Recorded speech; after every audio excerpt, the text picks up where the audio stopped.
ఇప్పుడు నా ఆశయం ప్రపంచంలోనే 2047లో నంబర్ 1 కమ్యూనిటీ ఏదంటే అది తెలుగు కమ్యూనిటీగా ఉండాలనేది నా ఆశయం.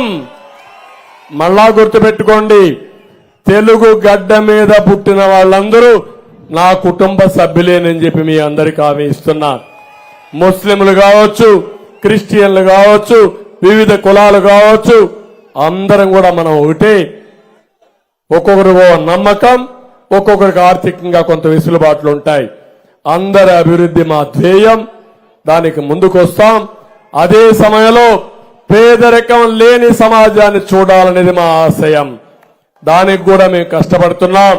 అది కూడా సాధ్యం. టెక్నాలజీ వచ్చింది.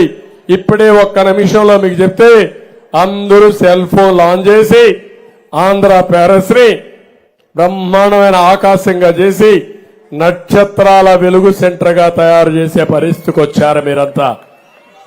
ఈ టెక్నాలజీ మనం ఉపయోగించుకుంటే మీ యొక్క ప్రొడక్టివిటీ పెరుగుతుంది, అంటే ఉత్పాదక శక్తి పెరుగుతుంది.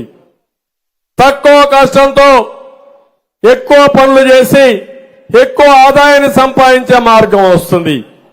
అదే నేను చదువుకున్న కుర్రాళ్ళకు చూపించాను. ఇప్పుడు అందరికీ చూపించి మిమ్మల్ని అందరినీ పైకి తీసుకురావాలని నా కోరిక. ప్రజలే మన ఆస్తి, ప్రజలే మన క్యాపిటల్. అంటే ఈరోజు మీరు గుర్తుపెట్టుకోవాలి, చాలా మంది డబ్బులు ఉంటేనే పని అవుతుంది అనుకుంటారు, లేకపోతే వ్యాపారం ఉంటేనే అవుతుంది అనుకుంటారు, లేకపోతే భూమి ఉంటేనే అనుకుంటారు.